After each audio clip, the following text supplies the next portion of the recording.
What's up, guys? It's KB. Make sure you subscribe to the Underground Sports Philadelphia YouTube channel. Click the bell icon down below so you don't miss a single video from us. And thanks for tuning in to another video from Underground Sports Philadelphia.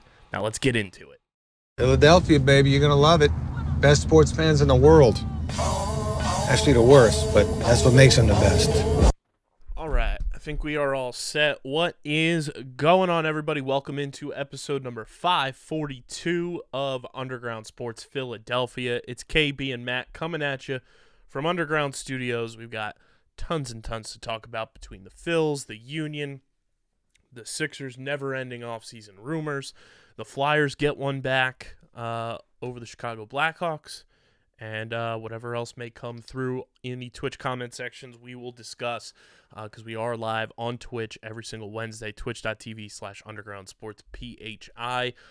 But before we get started, make sure you guys are following us on all the socials, at undergroundphi on Twitter, Instagram, facebook.com/undergroundsportsphi. And like I mentioned, twitch.tv/undergroundsportsphi as well. You can follow Matt on Twitter at Matt Castorina. You can follow me at KBIZZL311. Subscribe to the podcast feed on Apple Podcasts, Spotify, or wherever you decide to consume your podcast from.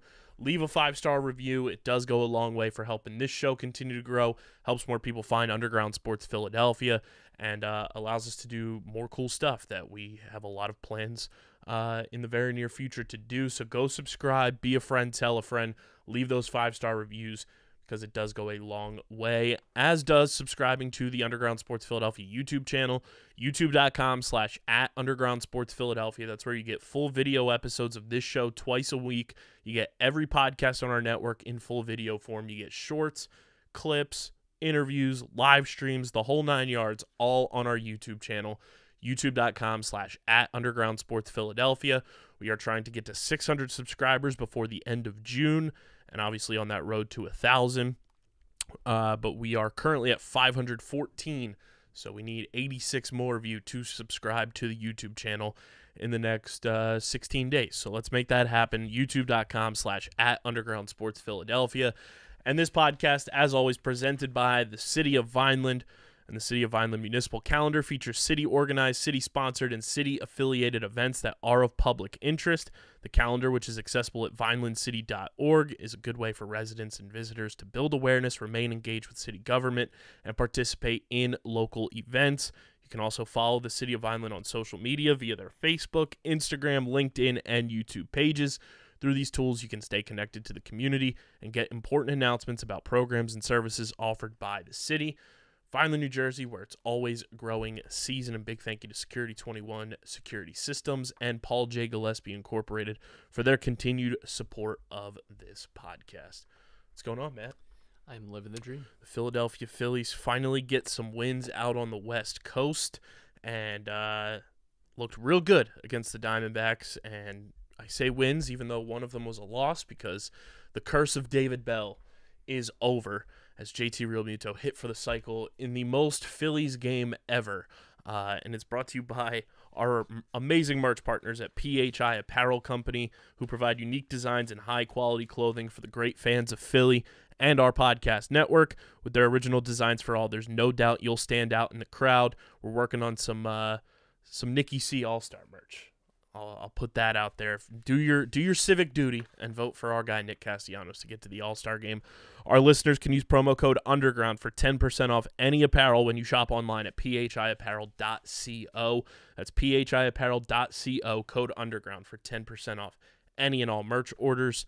JT breaks the curse of David Bell, Matt, which I hadn't even realized. The team that David Bell hit for the cycle against no longer exists. Right. That is how long it has been. That is, I can remember that being brought up. Did we even bring that up maybe in the preseason? I think we did. I think we said Trey would be the one to do it, but we said somebody would finally hit for the cycle, and so here we are. It's finally over. The long inner city nightmare has passed, and we can finally stop listening about how we haven't had a cycle in so long. But yeah, that was a wild game to have done it in. It would have been nice to cap it off with a win, but I think you've already had a pretty good series against the Diamondbacks, considering this is one of the best teams in the National League. It doesn't feel like it. it's kind of funny because I think these teams mirror each other a little bit, Mm-hmm. and that they both have the same strengths and the same weaknesses, and that they are good hitting and offensive teams with average to above average pitching that can be pretty disastrous at times, which I think we have seen so far through 2 games. A lot of runs scored between these two, so it's been a fun series. It just sucks that it's it's the late night show for us, but it has been fun, and it's come off the back of a pretty nice week for the Phillies too. A good Dodgers series, take care of business last week, and you're in a nice 8-2 bump, and that's a good spot to find yourself in. So we're in the good week and a half Phillies. I can't wait to see what the end of June brings us as we roll into July, when we're back to the bad week and a half. It's the June boom. Yeah. And oddly enough, on the horizon after this Diamondbacks series, the Phillies have to play the hottest team in baseball, the Oakland Athletics. Who could have seen that coming? Who could have seen that, of course, when the Phillies are heading to Oakland, the fans decide that they're going to reverse psychology protest by showing up to games and demanding that the owner sell the team. And then he reverse uno'd them by saying he was just going to donate all the ticket revenue to charity. So I don't know where that protest heads from there, but I mean I'm happy for the fans doing something, I guess, to besides just ignoring the team. I guess I don't know. I think they've won 7 straight. It is just obscene. They sweep the Brewers, so They beat the Rays.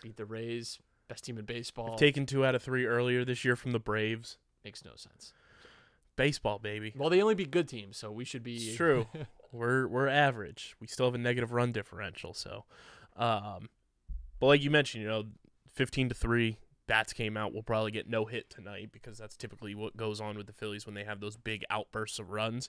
And even though you kind of collapsed in that first game, you still showed signs of the offense being able to produce, and that's kind of been an issue for this team where we've talked about it time and time again. This team is too talented on paper to not overcome some of these small minor deficits that they've had in games where you go down 3-0 to a team.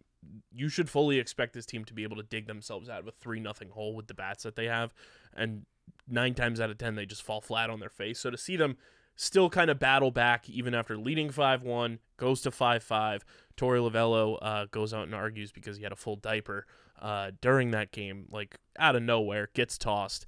And then, you're 2 feet from the foul pole away from taking a 10-9 lead off the bat of the unsung hero, Cody Clemens, who was just a throw-in the Gregory Soto trade. You can't be too disappointed with that because at least you're showing signs of, like, the offense as a whole, and it's not just 1 or 2 guys getting hot now. It's everybody's kind of finding a groove now, which is a good sign for this team. Yeah, absolutely. Trey Turner has definitely turned it around in the last week and a half as well, and I think that's been a positive sign. I think again, this is just kind of what we've talked about all year with this team, is that they have this ability to get hot like this, and we've seen this with Phillies teams in years past too, where we see these good 2-week stretches. We've seen the 11-12 game win streaks, and but we've seen the lows. So I think, like I said, we've seen kind of everything there is to see from this Phillies team so far this year. I think another positive, though, if we're taking, I think, more concrete stuff, is Taijuan Walker had another good outing.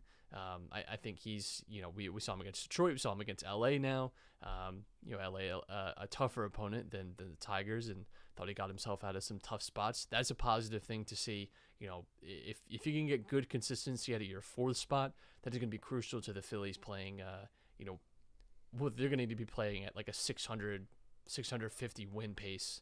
To make the playoffs this year, right? Because even though the NL East is not great, everyone's kind of just above average, and so you're going to have to beat out a lot of teams. So they're going to have to find some consistency in the second half of the season, and you hope that Taijuan Walker finding his footing is going to be a big part of that. Yeah, and I mean, apparently Kevin Long in the Phillies analytics department found something wrong in Trey Turner's swing at the beginning of the month, like about a week ago, and they fixed it apparently.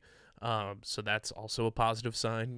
Him getting back on track. Taijuan Walker looks to be back to what I think we expected him to kind of be when you signed him to the contract you signed him to be that number 4 starter for this team.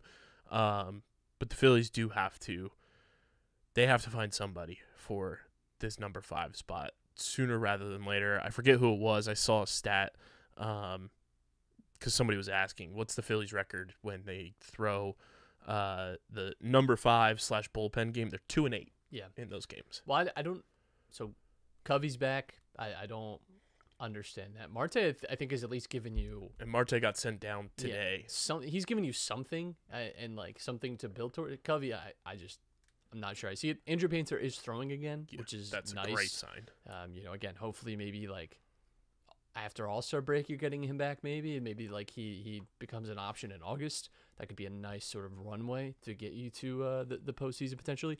I was listening to Matt Gelb talk too. Like the Phillies are actually almost completely done with like non-Eastern time zone trips now for the rest of the season. I think they only have like 3 or 4 more games outside of the Eastern time zone.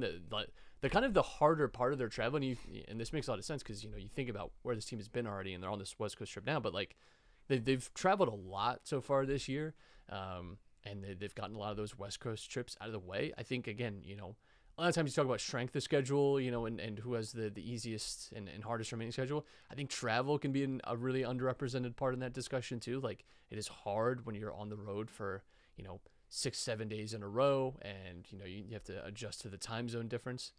I think that could be a real benefit to them as well. So yeah, they're remaining like big time travel games outside of this road trip they're on. So they're obviously going to go from Arizona to Oakland after this.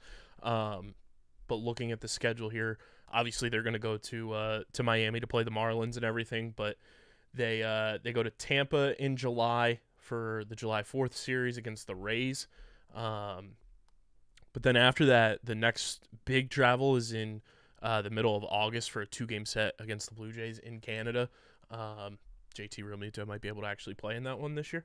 And then you go to your next big road trip is the beginning of September when they go to Milwaukee, and then after that they go to San Diego. But then after that, it's like St. Louis is the next like outward distance, not up and down the East Coast type of travel for them. Yeah, which again, I think could be benefit in that. That Milwaukee series could be the Corbin Burns return game, right? Corbin Burns versus Zach Wheeler for the wild card, or Corbin Burns returning to face his former employer. Heyo, I like that thought. No one's mentioned that. That is a great point. No one has mentioned that he hates the Brewers, and they. I just think if that's a team that if things go south, we're not going to pay up to get him, I'm sure, but someone is going to get Corbin Burns at this deadline, and I'm going to be pissed about it. And it's probably going to be cheaper than it should be. Yeah, it's probably going to be the fucking Braves. Like they need it. And he'll resign for 17 years and $2. So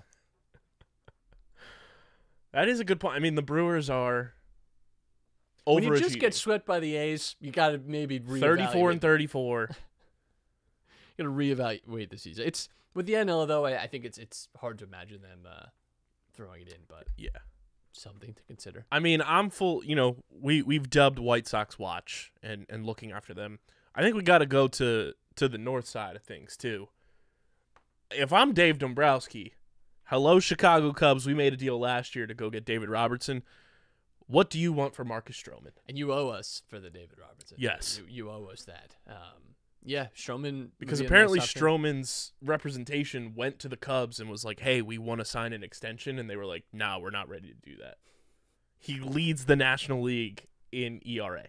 Yeah, it's again, a lot of people are going to be circling this starting pitching market at the trade deadline, so it's going to be hard. The Phillies are going to have to, I think, pick and choose their spots. We saw last year they were not willing to go as aggressive. They kind of went the tier below with Syndergaard. I don't know if they do that again this season. That was also without having a World Series run in your back pocket. I think that maybe, I don't know, loosens the leash a little bit, but who knows? I think for right now, the Phillies are in a good moment, and we know that starting pitching is going to be the area to address, but the bullpen's been good. Castellanos are probably our lone all-star representative. Maybe Kimbrel could be one. I'm not sure. I think if he has 2 more solid starts like he's had lately, Wheeler might Wheeler his way could probably get his way in. I think he's got name recognition too. I think in general, and especially with Topper being the manager too, he'll probably find a way. And I think JT might squeeze his way in too. JT could as well. Yeah, but Castellanos feels like the one like I don't want to say vote lock, in. but like Bryce is also much second in the NLDH voting right now. So you gotta stuff those ballots. But yeah, I think it feels kind of good right now. I think we're in one of those good moments that we get with the Phillies sometimes. And it feels even better because the fucking New York Mets are collapsing. I mean, just an unbelievable free fall. What are they? They're 2-8, 1-9 in their last 10. 31 and 36 overall. That is. We're not talking about them as a team that could potentially be selling off some of their starting pitching. Not that we're gonna go after them, but it might open up like the floodgates more of what the starting pitching market could look like at the deadline, because they're older guys. Like you look at teams like the Dodgers, teams like the Red Sox, Yankees, that entire AL East pretty much, except Tampa Bay because we know how they operate. But those teams that are trying to kind of make a push and go all in, the Verlanders and the Scherzers are the kind of guys you go and make a trade for if you're going to push all your chips in and try to go for a World Series. And Verlander only signed a 2-year deal. I think Scherzer's on it expiring, if I'm not mistaken, or he's got one more year after this. So, I mean, those could be two guys that also take attention away from some of these other starting pitchers we've been talking about once the deadline rolls around and you're looking at competing with a few less teams because they're going to go after the savvy veterans to add to their rotation, which would be pretty nice. I don't know what like Scherzer's market looks like. I don't know what Verlander's market looks like because we saw Verlander obviously do very well in the playoffs, but Scherzer the last few playoffs has noticeably by that point in the season really taken a dip. And that's just something that happens to you as you get older, right? It's harder to put that kind of effort in for so long. So I am curious to see, if the Mets continue to decline like they are, maybe getting away from some of that money. Steve Cohen's talked a big game about paying whatever it takes, but I think sometimes the reality of maybe saving yourself like $90 million on your 48-year-old pitchers, maybe you just take the L on that one. But yeah, it's kind of nice. It's kind of nice not having to listen to the trumpets all year and listen about how they're the best. Although I do prefer kind of the fall from grace rather than the slow drowning that we're getting out of them. Yeah, it's beautiful to just watch them like wallow in self-pity. Their fans are crumbling and are just sick and tired of the team. I mean, the fact that that's happening too, while the Phillies are kind of finding their groove, is also helpful just standings-wise, because now you're hopefully going to start separating yourself a little bit more, and you're hoping for the Marlins to kind of come back down to earth a little bit. It hasn't happened yet, but the way things are looking right now, and if the Phillies can hopefully take care of business, tonight's going to be a tough task in Arizona because of who's on the mound for the Diamondbacks. I believe it is Merrill Kelly, who's 8-3 with a 2.92 ERA this year. He's probably their second best pitcher behind Zach Gallen, but Ranger Suarez is a big spot for him to, kind of get a regular season statement win. And the Phillies have just struggled. Outside of last night, they hadn't won a game on the West Coast all year. So to finally get that off their backs was huge. And I don't know if, Bryson Stott and Bryce Harper's big games last night were any contribution because their Golden Knights won the Stanley Cup. But they... all 20 Golden Knights fans were super revved up for that one. Did you see the guy? It is the complete antithesis of the 15-year-old Boston kid. He was probably like mid-40s, and he had a cardboard sign that says, "We've waited 6 years for this." I was like, you scumbag. It's unbelievable. I just will never understand the Vegas sports appeal. It just makes no sense. And that is a warning to the Athletics as well. Just I don't understand it. Don't get it.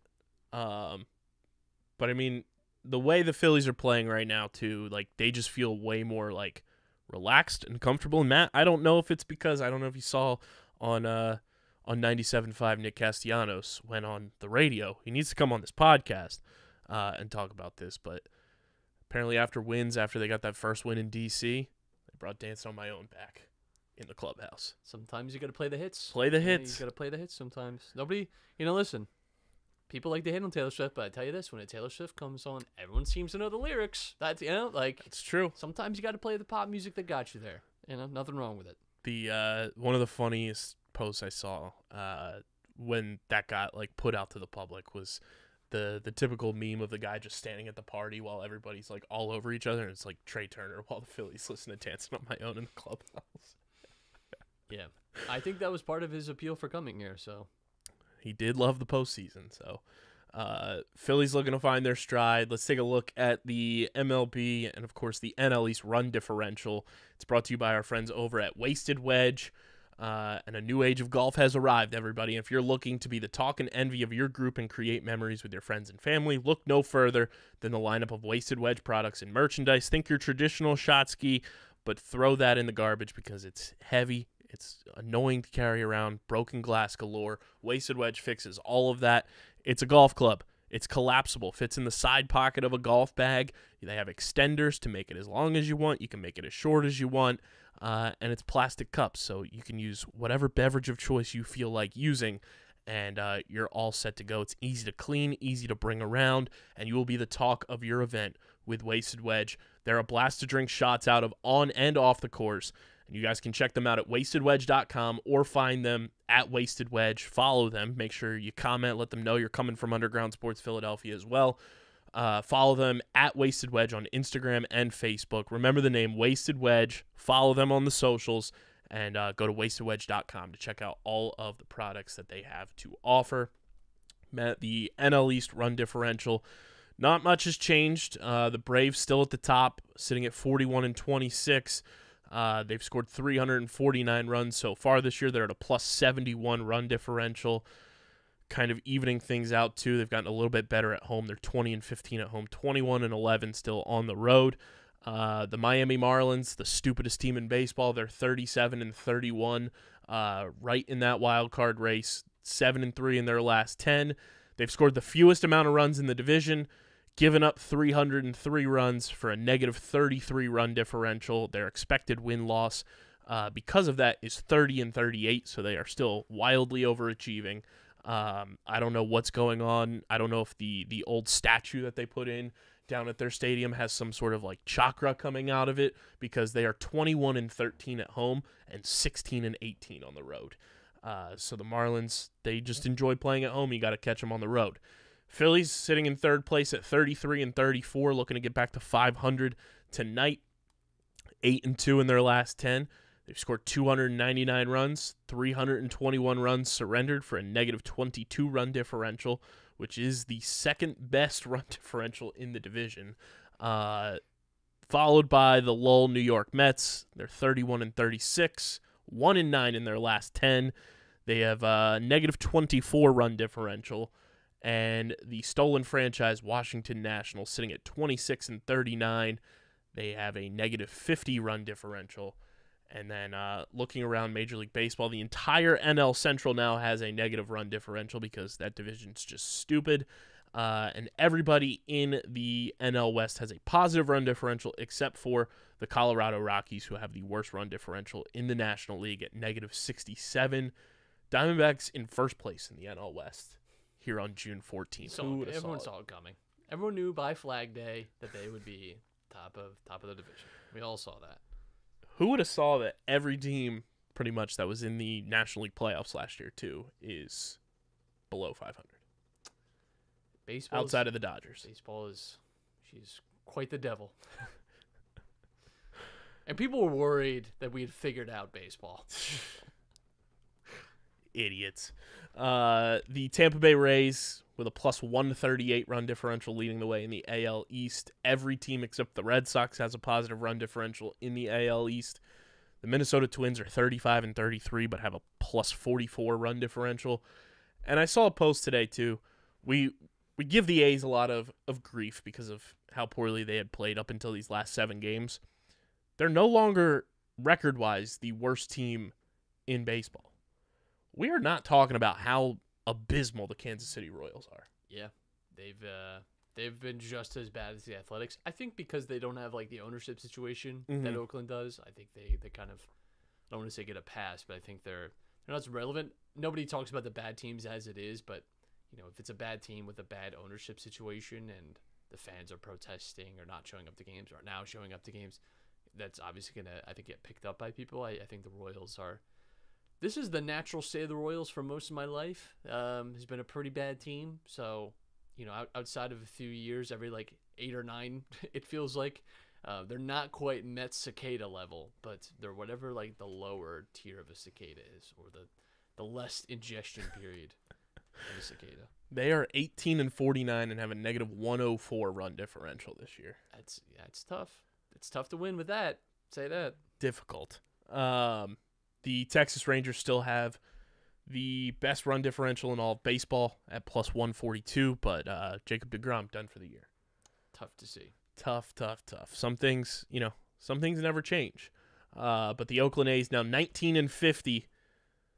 They've won 7 straight, but they still have a negative 192 run differential. Yeah, I don't think anyone's. Maybe someone comes to the ground. I don't know, but it's gonna be a tough one. They have given up the most runs in all of baseball, 443.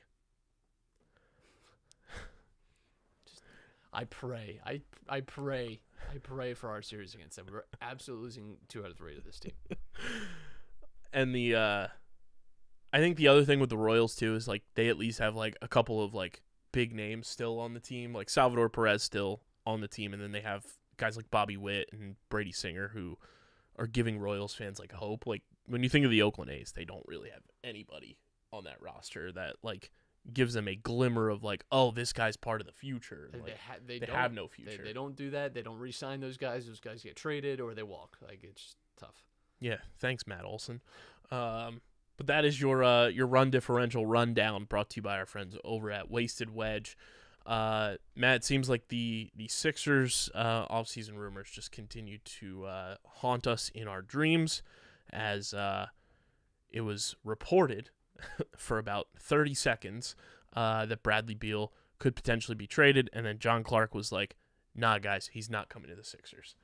Thank Christ.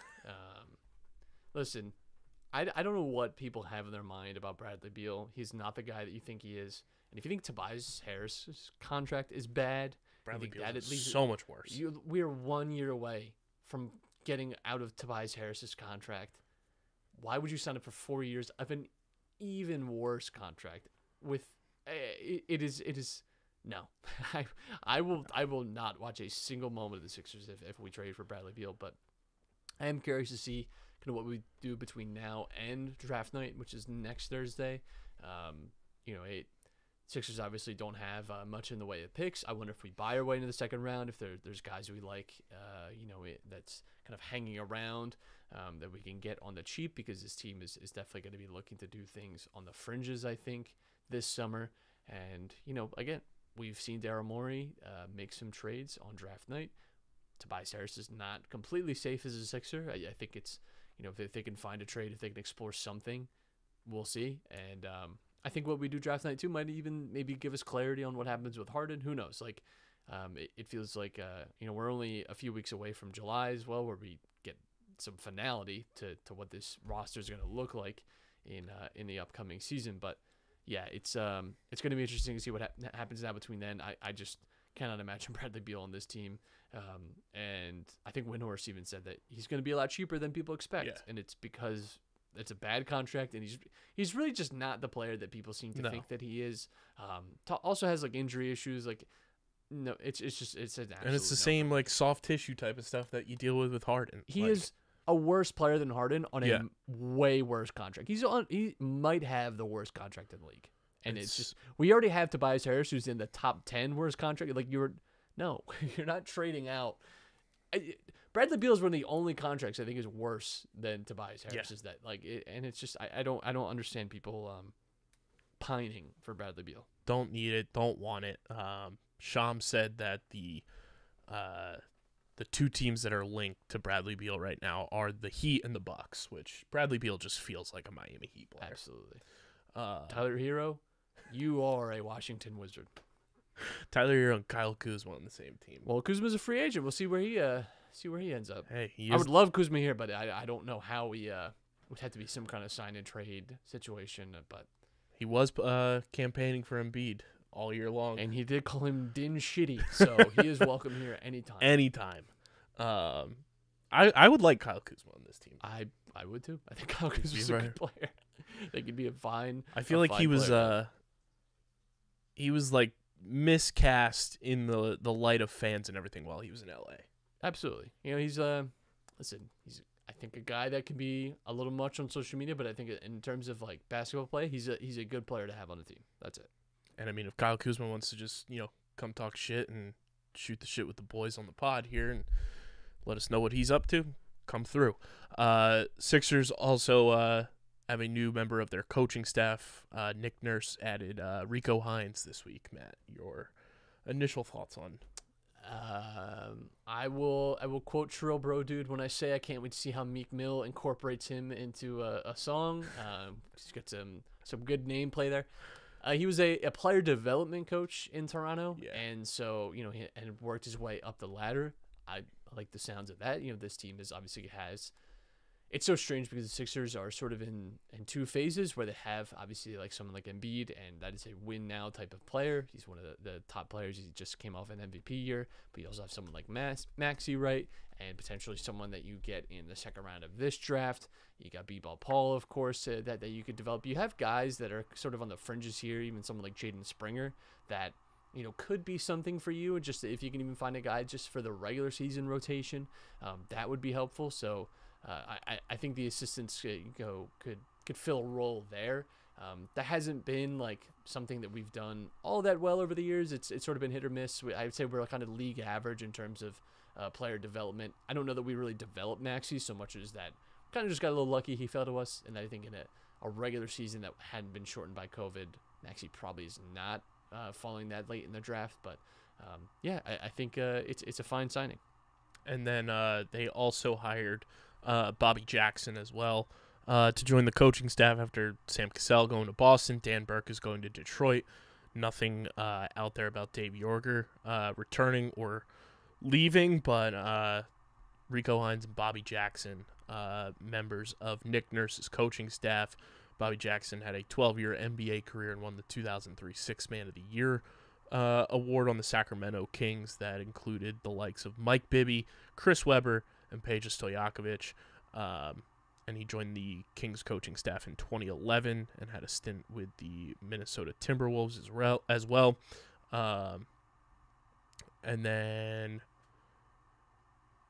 so those are the two confirmed members of Nick Nurse's coaching staff so far. So we'll see how that continues to play out. The Harden saga just continues to play out because Doc Rivers went on the Bill Simmons podcast. I mean, just the most self-serving buffet line I've ever heard in my life. I read the aggregators because I'm not sitting through that. I'm not listening 100%. to Bill Simmons pretend like he's the only person that knows Nikola Jokic is a good player. Listen, it is typical Doc Rivers shit. I think pay it no mind. He loves to pretend like it is everyone else's fault. Accountability starts with the head coach at times. I'm sorry, it just does. Sure, the players did not come through in a very meaningful way this playoff run, but that doesn't. I would have loved for Bill Simmons, and I don't know if they went into this asking about the 21 Hawks series. What the fuck he was thinking there with his bench lineups that were not working at any point. It's just, listen, this is what Doc Rivers does. This is what Clippers fans were happy to see, the backside of him. No one in NBA history has coached more Hall of Fame players than Doc Rivers, and he has one championship to count for it, and it was 15 years ago. And it was on the backs of the, super team that started super teams. Right. I just don't want to hear it. This guy has had talent on talent. Has never been in a bad situation. Every team he's gone to has had, if not MVP caliber players, all-star level players, all NBA level players. Like, this dude has constantly had good rosters, and they have constantly underachieved and failed. I just don't think that's a coincidence. I think he's a bad attitude. I really didn't have any ill will about him leaving, whatever. I didn't think everything he had to say was necessarily wrong. I think Embiid could improve in some ways if he could make his teammates better, sure. I think some things he said about Harden might be true, but overall, it just comes across as sour grapes, and it's like, this guy for real. And this is not the first time he's done this, and he just, I think, has this complex about himself where, of course, nothing he did wrong. It could possibly have been wrong. It was just the players wrong, and I don't think it's classy either. Like, to just be doing an interview and just kind of, not that he was like spreading dirty laundry, but just to kind of be talking so openly about like what is still a very fluid situation with the Sixers too, where like guys are still not fully re-signed. I don't know. It leaves a little bad taste in your mouth, but I expect nothing less from Doc Rivers. Yeah, and there was I'm not exactly sure. Here it is. This comes from the homies over at Philly Sports Network. Zach Chiavella wrote this article for them. There's an excerpt from it that somebody tweeted. Pretty interesting. It says, according to a source close to the situation, Harden met with both Daryl Morey and Doc Rivers shortly after Game 7. During this interaction, Harden vehemently expressed his disapproval of Rivers as the team's head coach moving forward. He was so passionate about Rivers being dismissed that he made it clear that a future with both of them in Philadelphia was simply not possible. It should be noted that Joel Embiid was not present for this interaction.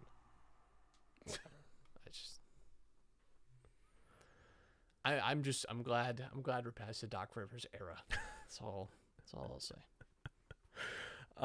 And the Denver Nuggets, they capture the NBA Finals in like the most, like the TV ratings say otherwise, but I feel like this Finals was just so like underhyped in terms of just like getting it out there, and like this past, like leading into Game 5, the fact that Game 5 wasn't on a weekend was kind of strange, but Nikola Jokic pretty bummed that he has to go to a parade.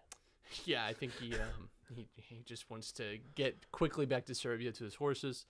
I'm happy for them, happy for Jokic. He had a great finals, a great playoffs. Like, he showed up for his team when it mattered. And listen, Embiid, Jokic, Giannis have all had really great like last 3-4 seasons. Embiid is the only one in that group that is not put it together in the playoffs, and that sucks. That sucks for me as a fan of him and a fan of the team that he plays for. I want him to have that same playoff success. So I don't know. Hopefully this is like the kick that he needs to maybe come back next year and really dominate in the playoffs. Maybe he's finally won that regular season MVP, and that'll I don't know. I hope that we get a Jokic like sort of performance in the playoffs from Embiid, because you cannot say Jokic was not dominant, that he was not the center of everything for the Nuggets. Yes, there's a good team built around him, but it all works because of him and his skill set. So yeah, I honestly, I would much rather have Denver won it than Miami. I could not have listened to the Jimmy Buckets roadshow for any longer. I'm glad it quieted down a little bit too, because it's like, I mean, come on. Did you hear him say that he wouldn't even go to the Hall of Fame? Yeah, he wouldn't go to his... Shut up. Oh my God. You're leaning way too hard into the bit, Jimmy.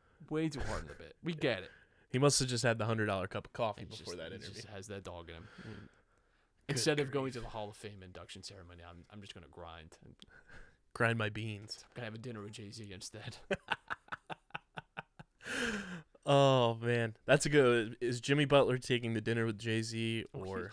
He's the poster child for taking the dinner with Jay-Z. Sound off in the YouTube comments Maybe section. he isn't, but like people would be like, oh Jimmy, yeah. But you know what I mean? Like there's a certain type of person that would be like, oh yeah, I'm going to take the People would take the dinner with Jimmy Butler over Jay-Z. Yes, absolutely. I'm sure they would.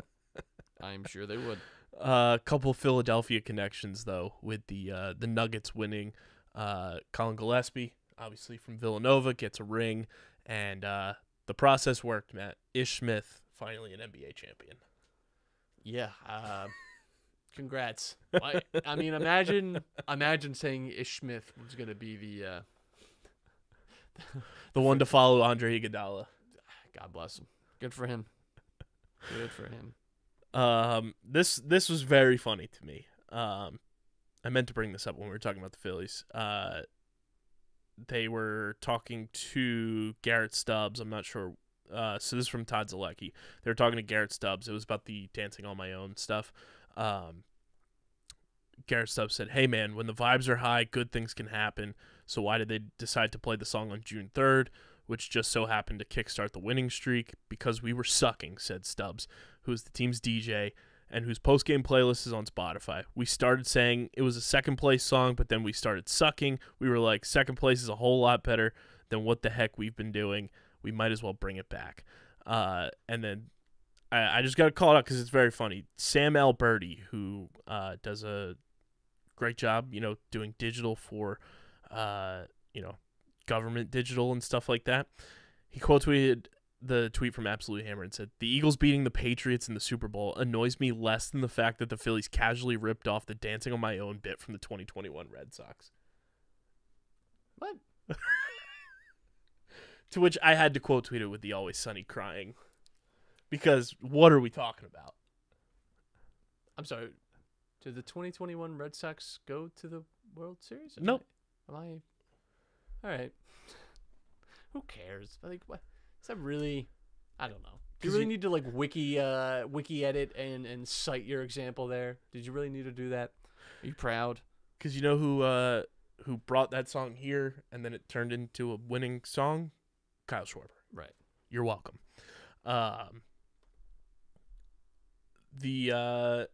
We'll take it from the NBA to the MLS as we talk about some Philadelphia Union shenanigans. It's brought to you by our friends over at Tomahawk Shades, the best small batch eyewear in the game, from sunglasses to blue light glasses, prescription lenses as well. Tomahawk Shades has you covered. It's owned by 4 former athletes, Chris Hogan, Kyle Harrison, John Jay, and Daniel Descalso, I believe, if I'm not mistaken. So go to tomahawkshades.com. Get your sunglasses. Summertime is here. Get your blue light glasses to protect your eyes when you're watching your favorite Philly sports teams on your TV screens, on your tablets, your computers, whatever it may be. And fill up your carts. And when you go to checkout, use promo code USP for 25% off your order at tomahawkshades.com. That's tomahawkshades.com. Promo code USP for 25% off your order.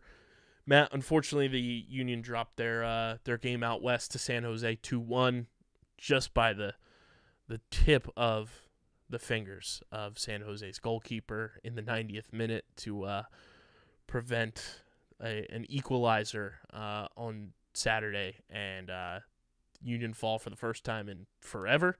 They are off this week, but they're back at it on Wednesday, June 21st down in Orlando, but still sitting firmly towards the top of the table, tied with New England for third, but they are ahead of them based on goal differential, so still sitting pretty, and you're only 2 points behind Nashville.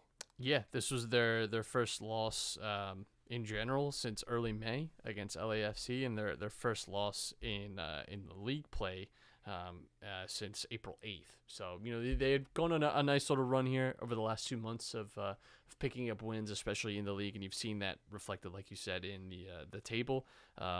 It was, they were on a little West Coast trip.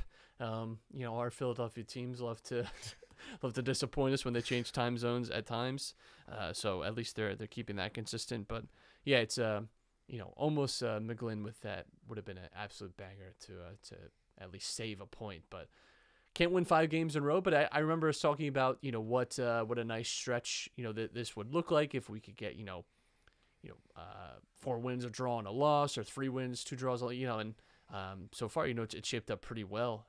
Mostly wins out of this little stretch here as we get into late June and July, and this is again where this team really picked it up last year. So it's a disappointing result, but I think in general, you still have to like the way this team has trended over the last few weeks, and I'm looking forward to seeing their response, as they return home as well. Yeah, so they get Orlando City on Wednesday, the 21st, before coming home to play the Messi-less Inter Miami. Worst team in the league. Fire their manager. We'll see. God bless them. And then to look ahead into July, this is the Union schedule for the month of July. They've got Atlanta, LA Galaxy, they've got Nashville, all in a straight run there. And then they're home to take on New York City, Dallas, and then actually July 15th, the game against New York City is the last game of July before is that the All-Star break? Yeah. Going into August. So then after July 15th, their next game will be August 20th against Dallas, and then they will wrap up August against DC United and Toronto. Yeah, it's it feels strange, but you're reaching like the halfway point of the season, because it feels like it just started, but because there's so many other like sports going on, it just gets hard to kind of manage it all. But yeah, you're already kind of approaching the halfway point, and I think again, I don't know what kind of grade you give this first half of the season. I think I would give it like a B minus. I think it's disappointing to be out of the cups. Disappointing to maybe not be higher in the table, or at least a better overall record. But I think in general, still been pretty good and still plenty to play for and fight for. So that is the positive for sure. Yeah, so we'll see what keeps racking up for the Union as we push forward throughout the summer down there at Chester and at Subaru Park. But still positive vibes for the Union as they head into this next stretch run here. But Matt, we talked about the Nuggets winning their championship. Before we keep it pushing, it's brought to you by our friends at Kenwood Beer, the official beer of Underground Sports Philadelphia. It's a refreshing light beer, just 4.1% ABV, 127 calories, just 10 grams of carbs.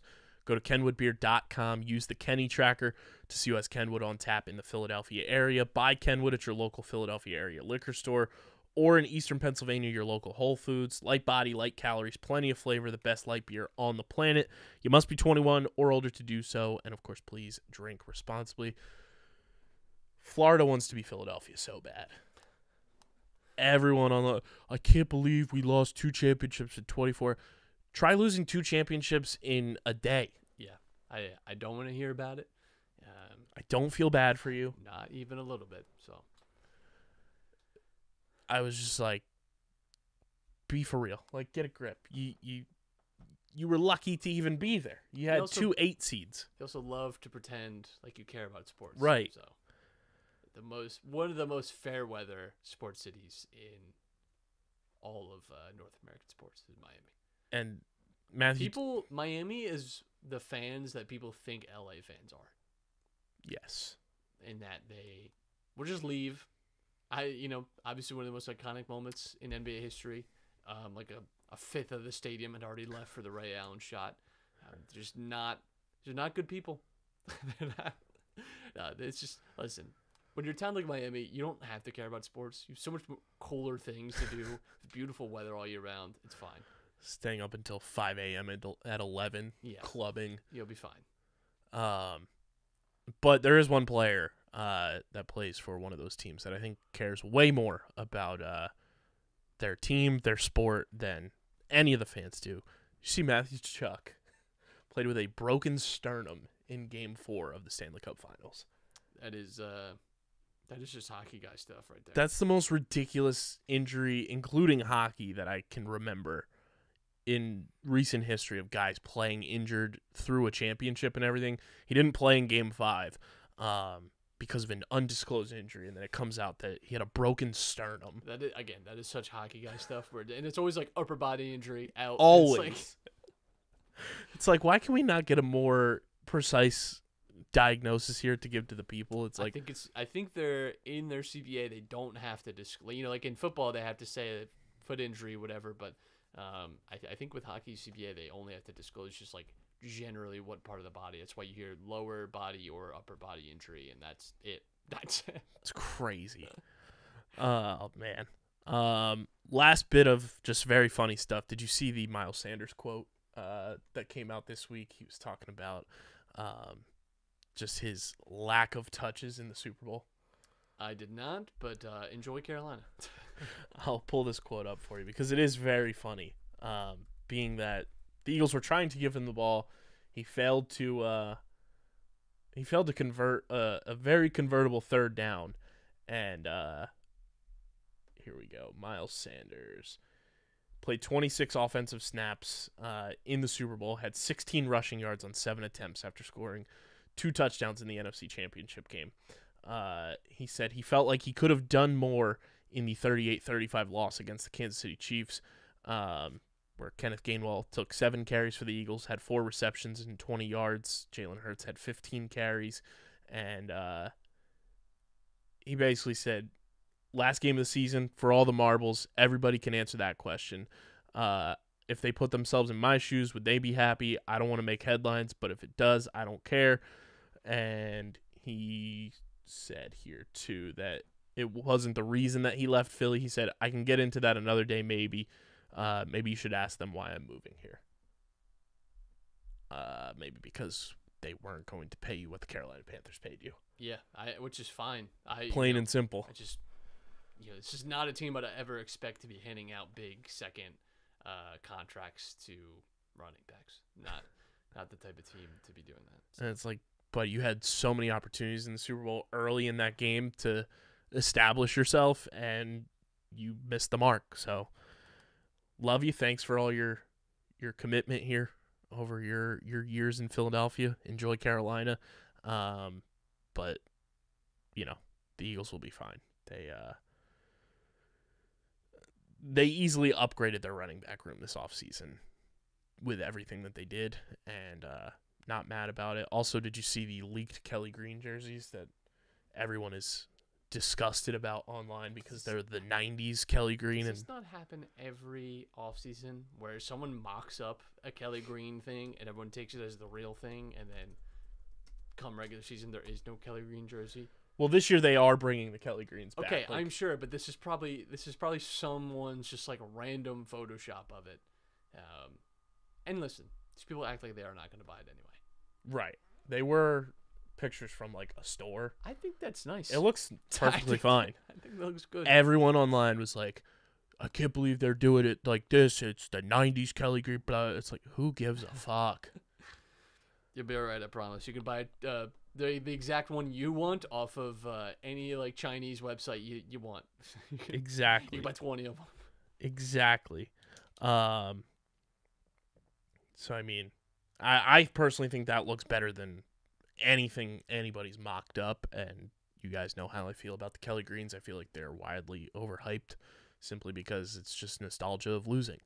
But we'll see what happens there. It's good that there's a lot more to talk about, you know, with the Phillies still, you know, being in the mix. There's drama with the Sixers. And then last bit here, too, that I just totally forgot to talk about. The Flyers hired another former player, Patrick Sharp. Awesome. Just keep the alumni carousel running, I guess. I don't know. Hired as a, I think, player development specialist. Cool. Let's see what this does. It's like a child getting into a car and like just seeing what they can do. What kind of damage can you do? I've always wondered what this button does. Let me see. Whatever. We'll see. Looking forward to it. Maybe they'll drive into a tree. Who knows? Maybe be one of those kids that's like ends up driving for like 20 miles before someone notices. Who knows? We shall see. Post in the YouTube comment section who the next NHL alumni is going to be that the Flyers hire for their front office.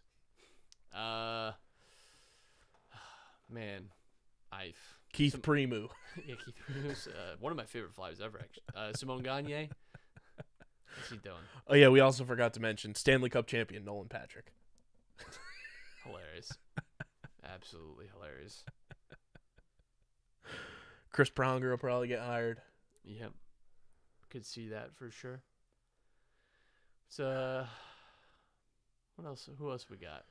Who else can we call up? Mike Richards? Yeah. Yeah, I don't know he's the guy you want hanging around.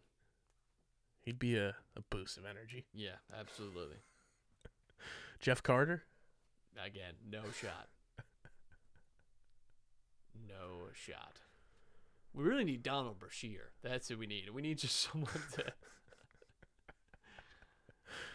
That's what we need. I mean, Bernie Perron will probably show up again at some point.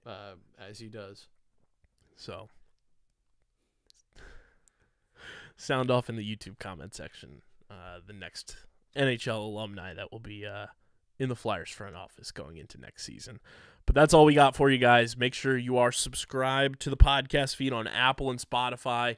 Leave a 5-star review wherever you get your podcast. It does go a long way for helping more people find the show. It helps more people find Underground Sports Philadelphia and helps us keep growing this thing to the next level.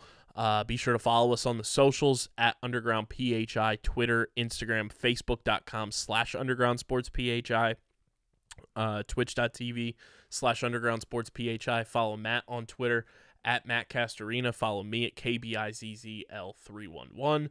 Subscribe to the podcast feed on Apple, Spotify, like I mentioned, wherever you get your podcasts. And subscribe to the Underground Sports Philadelphia YouTube channel, youtube.com/@UndergroundSportsPhiladelphia. That's where you get full video episodes of this show twice a week and every podcast on our network. You also get clips, live streams, shorts, original video content, all goes on our YouTube channel. Trying to get to 600 subscribers before the end of June. We are currently at 514. So go subscribe, be a friend, tell a friend, and let us know what you want us to talk about as the dog days of summer roll around. We want to hear from you guys as well in the YouTube comment section. And, of course, this podcast presented by the City of Vineland.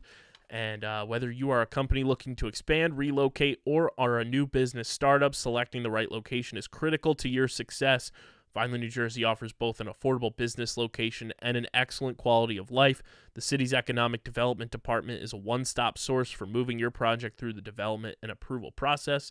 Their goal is to make this process as smooth as possible and to provide the fastest turnaround times in the region. If you are considering potential locations for your operation, contact the Vineland Economic Development Team at 856-794-4100. That's 856-794-4100. Vineland, New Jersey, where it's always growing season. And big thank you to Security 21 Security Systems and Paul J. Gillespie Incorporated for their continued support of this podcast. But this has been episode number 542 of Underground Sports Philadelphia. For Matt, I'm KB. Until next time, where I'll be coming to you live from Columbus, Ohio, for the next couple of episodes. But still, the show goes on.